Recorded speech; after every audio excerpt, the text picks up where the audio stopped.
backloaded call, please press 1 or stay on the line for your fleet manager.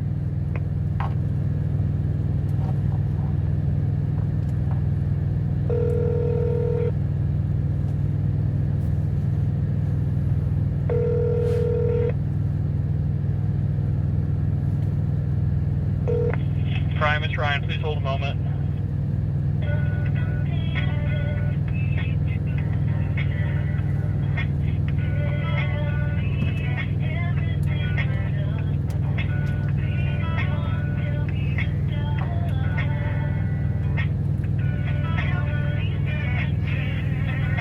Ryan, thanks for holding. Hey, 625-542. Hey, Give me the implications. I said, give me the implications. I wouldn't say there's any implications. I just want to let you know kind of what we're dealing with. But that was the word you used. That was the word you used. Implications. I don't know. Anyways, man. So here's the thing.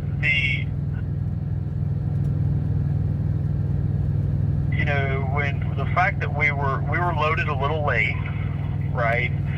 And which justifies getting a couple of extra hours to the receiver, okay, which made sense based on your message. Now, when you leave a cliffhanger on that message as if saying, hey, if everything goes well, like, what the expectation is, man, and you know this, you've been here too long not to know this, but, if you send in that ETA of XYZ and we reschedule the appointment based on that, and then something happens unexpectedly that will not allow us to make on-time delivery, then we need to be repowering the load to save service.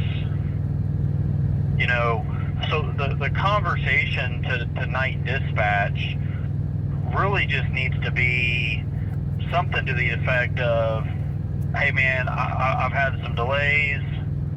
I thought I could make it, now I can't.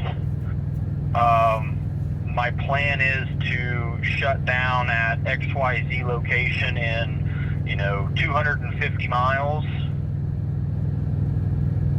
Can we look for that repower to save service on this load?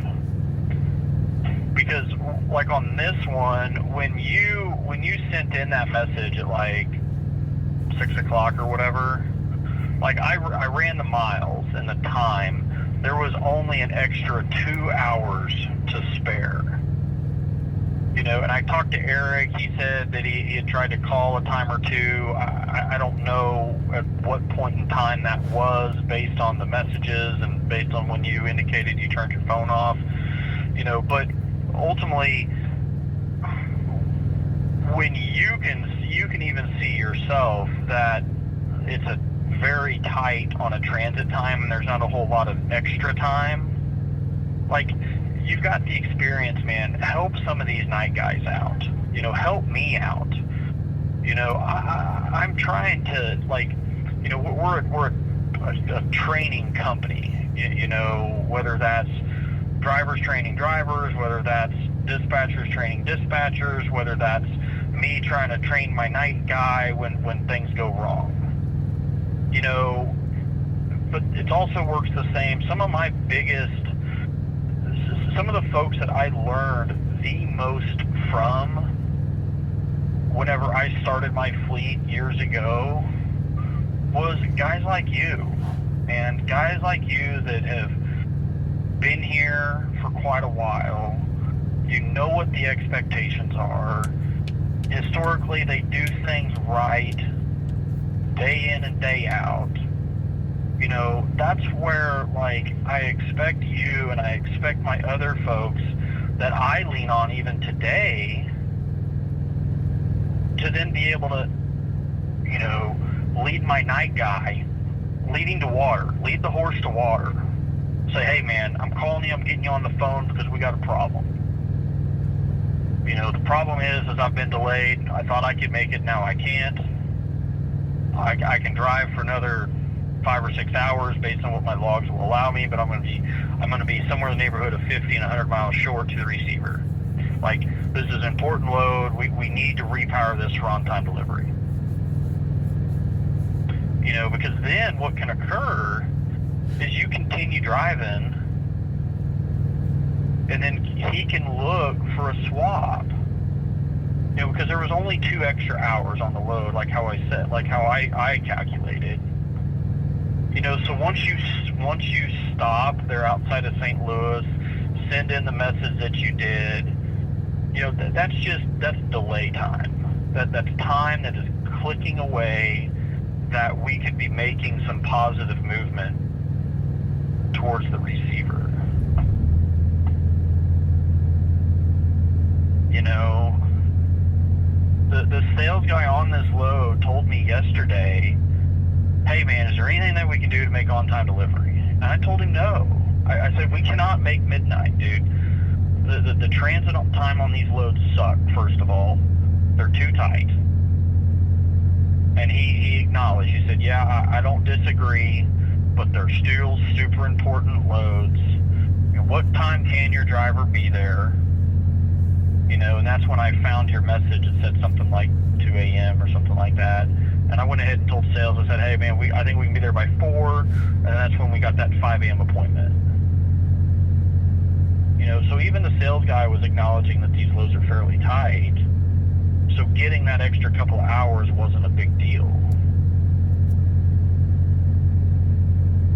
You know, and then we just compound the problem by, so happens to be that Robert Lowe, you know Robert, and then Steve Whitkey, who's the #1 sales guy, and then the other guy, his name is Matt, that is the marketer individual on this load.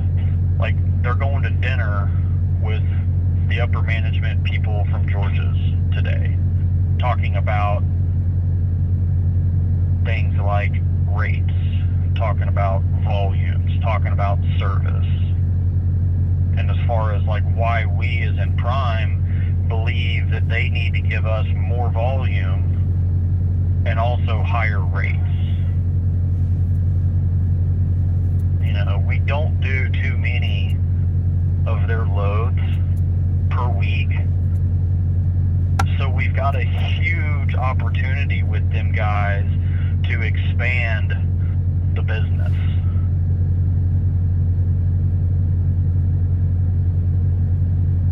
You know, you haven't had a service failure, man, in like 2.5 years.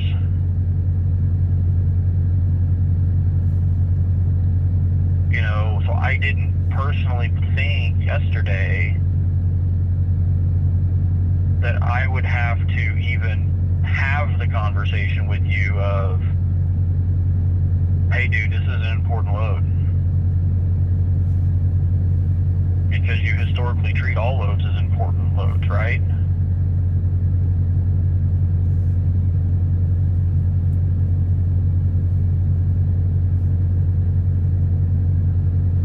I'm just disappointed in how the outcome was. I think you should train your night guys better.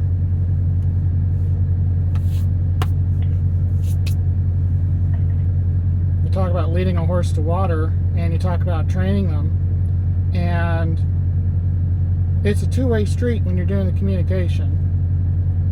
So I drove 6 hours. The reason I stopped was because I knew I had that 2-hour window, because I'd looked at the directions, and the directions said I could not be there more than an hour early. So 5 o'clock a.m. appointment means a 4 o'clock arrival.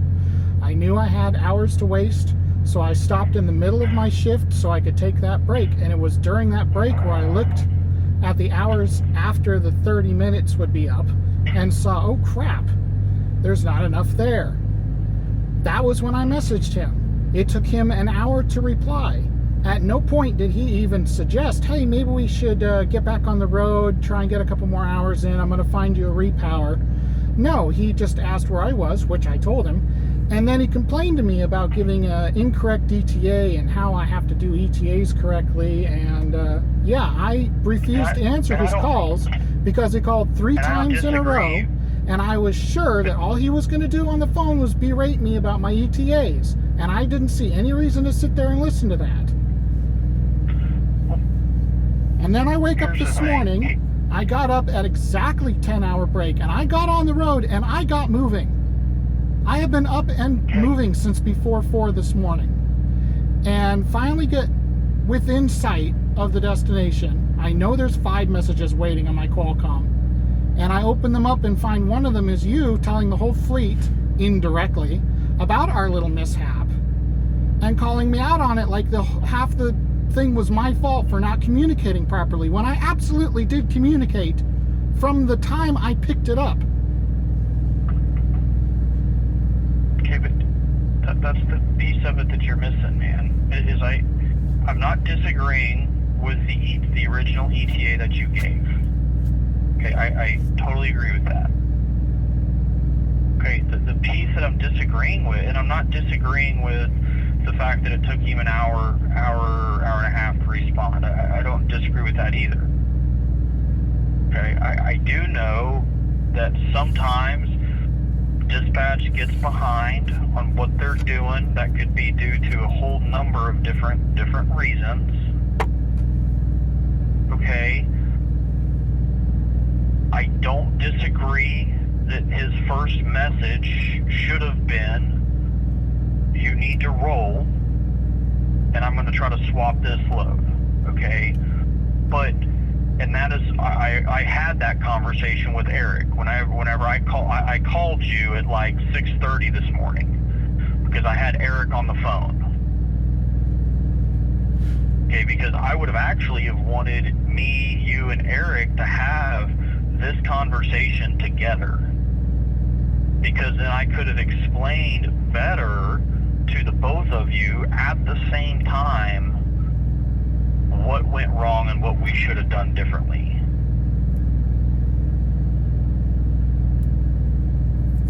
You know, but that's what I'm saying from your standpoint, because I've already addressed his standpoint with him. Okay, but the standpoint with you, when you're taking that 30-minute break and you have that oh crap moment of I can't make it,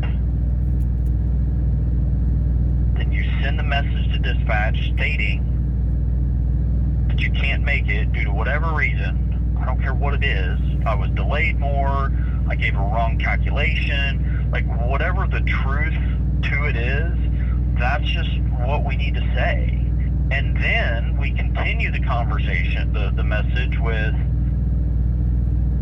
I'm rolling, I'm planning to shut down in approximately 250 miles at XYZ location. Can we work on a repower for on-time delivery? Call me if you've got any questions.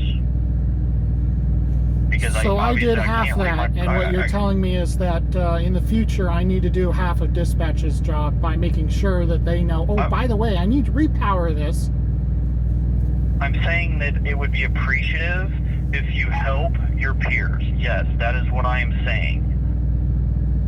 Okay? Just no different, man. If I were to overlook something on a load that you're involved in and you notice it, oh, hey, Ryan, I just got an appointment update and this load pushed out 2 days ago. Pushed out for 2 days. You've got one of two choices. You can either say, hey, Ryan, did you see this? Or you can sit there silent.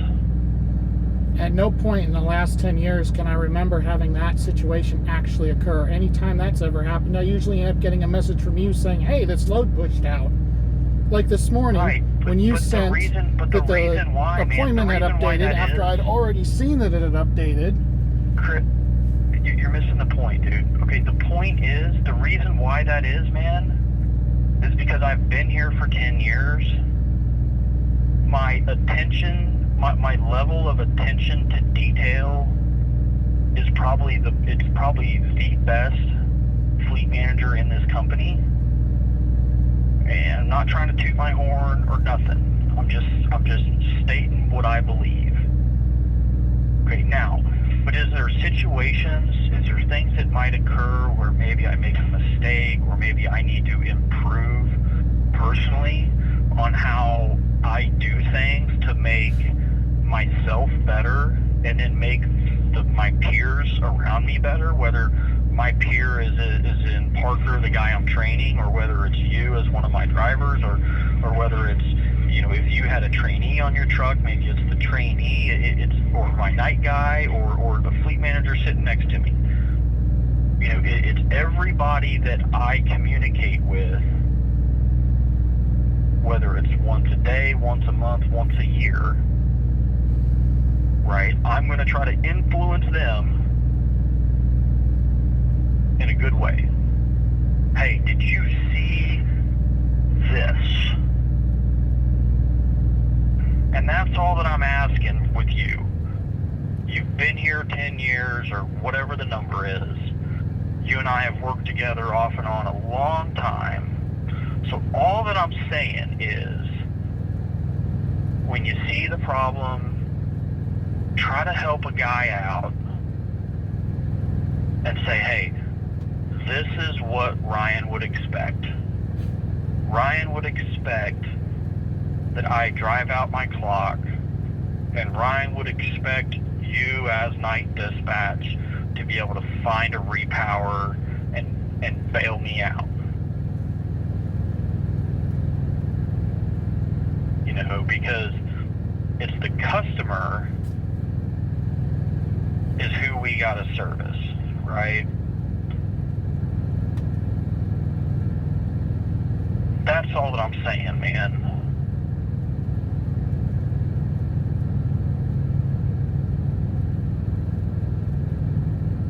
It's not a me versus you. It's not a you versus my night guy. Hey, night guy, you suck. That's not what it's about, man. It's we. It's prime.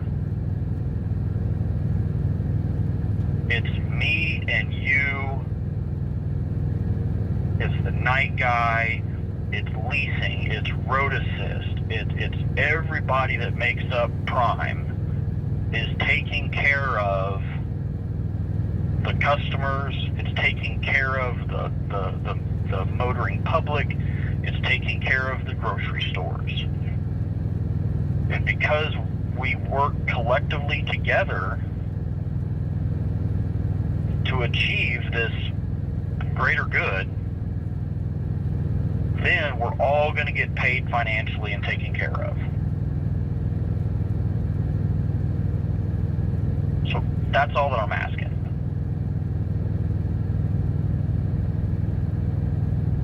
Because if you would have called me at 16:30, 4:30 yesterday afternoon and said, Ryan, I'm tracking a little late. Hey, will you double check this? Will you look at this with me for a few minutes? We would have talked about it.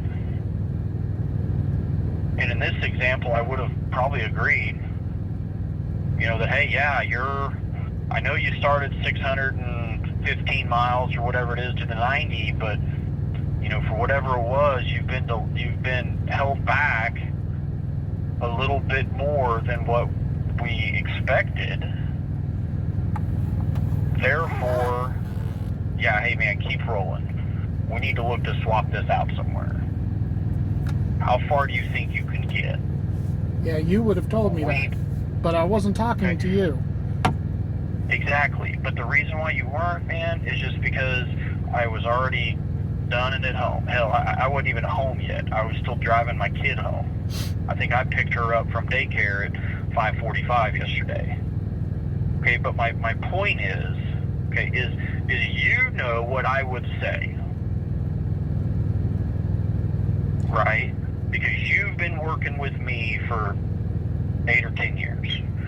Eric has been working with me and you for maybe 8 months or left. So that's all I'm saying is indicate in that message, hey, I've been delayed, traffic accidents, whatever it is, or hey, I miscalculated my ETA, or whatever it was. Bottom line, I'm not going to have the hours to make on-time delivery. Therefore, Ryan would want this load repowered for on-time delivery. You know, by my math, I can drive another 250 miles here tonight. That's going to put me at roughly such and such location. We need to repower this load. Call me if you got questions, because I can't read my Qualcomm while I'm driving, and I'm putting it in gear.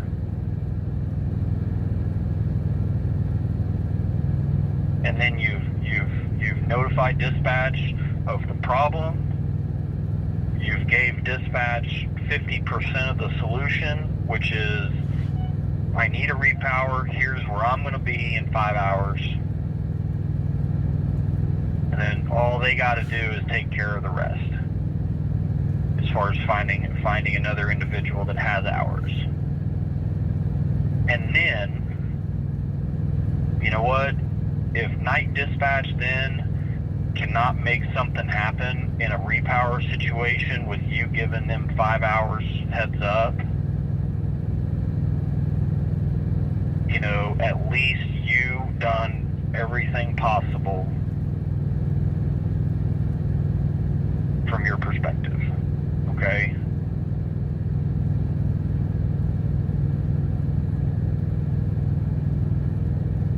You know, the other thing I was going to mention is you know, I wasn't involved in the conversation with you and driver's lineup on getting this load,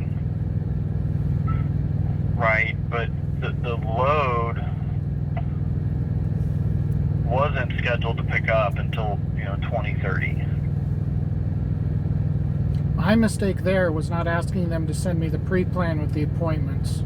He told me, I have a load picking up in Cassville today that delivers on Thursday in Indiana. And I thought, that sounds okay. And he said, the rate's on it pretty good. And I said, okay, send me that. So he sent it. And that was when I saw the appointments. And the reason I left the yard when I left the yard was because I was hoping to get loaded early and do a couple hours that night. The fact that they loaded late was not my fault. Well, there's no way on meat loads that I can predict whether they're going to load early, if they're going to be preloaded when I get there, or if they're going to take hours later. I made a judgment call, and I went on it. I don't disagree with that, but this particular load, even though it's a meat load, it's scheduled as a live load at 2030. It was not scheduled as a live load. It was scheduled as a drop and hook in my dispatch when I originally got it. Okay, but it's still, the appointment time showing is 2030. Okay, I know based on my experience, okay, that these particular loads do not load until the appointment time. And that's fantastic. Okay, do you know how many times I have been to that George's facility? Twice, including day before yesterday. So I did not have the experience with that customer to know that it would not load early.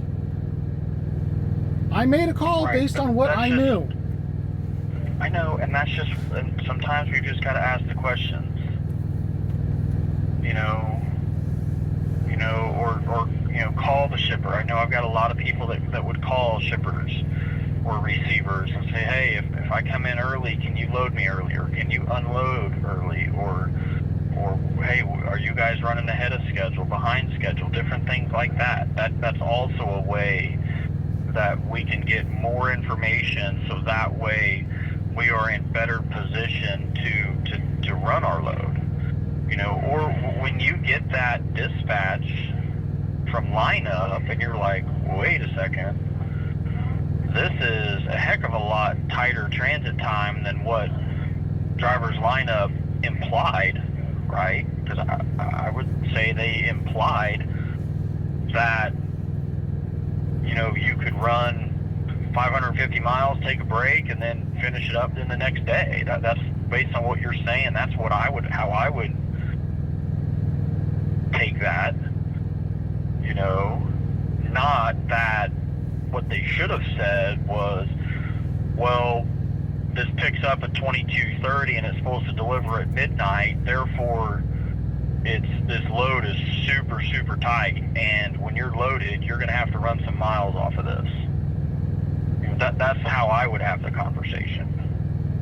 Yes, in a perfect world. However, my experience, if we're talking about experience with customers, with lineup is that if you're in Springfield and you want out, you take what you can get just so you can get out of the gate. I don't disagree, but we also don't want to set ourselves up for potential failure either.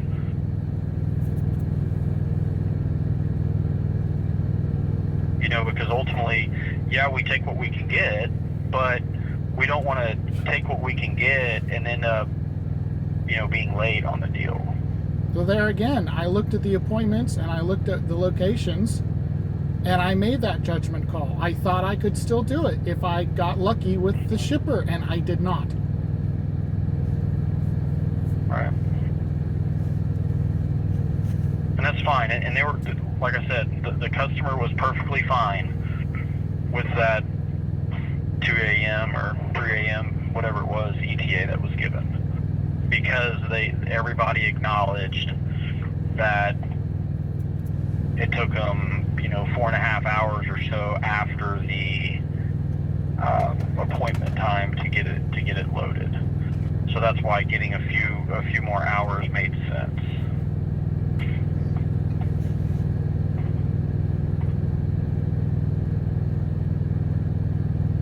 So, but yes, I called you out on my fleet message. Okay. Yes, I had another late load on a Tyson deal. Okay. Yes, as a group, you know, the conversations with these customers, man, are, hey, we understand that you had, you know, 98% on-time service this week. However, let's talk about the 2% that Prime you guys failed on. Let's talk about that 2%. You know, of that 2%, let's break that down.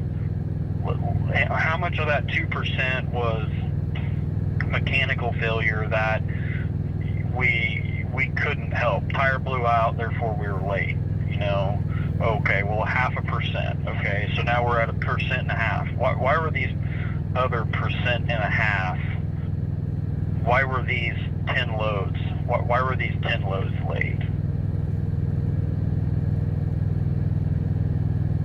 You know, so that's the types of questions that these customers ask. It's hey, you know, you did 98% on time, great, whoop-de-doo. Let's talk about what we did wrong.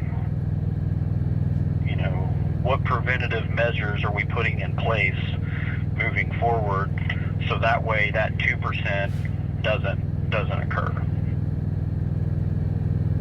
You know, like the guy that overslept on that Tyson load. You know, the conversation with him is, well, you didn't hear your alarm. Sounds like we need a better alarm clock. You know, let's get that figured out.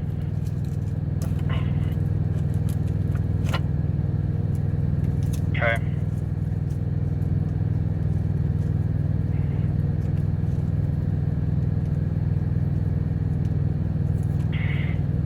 You got any other questions or comments?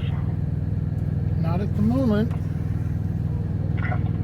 Well, if you think of something, by all means, holler at me. If not, just, you know, obviously we got a midnight appointment. It's Walmart. We can be an hour early, so please make sure we're checking in an hour early.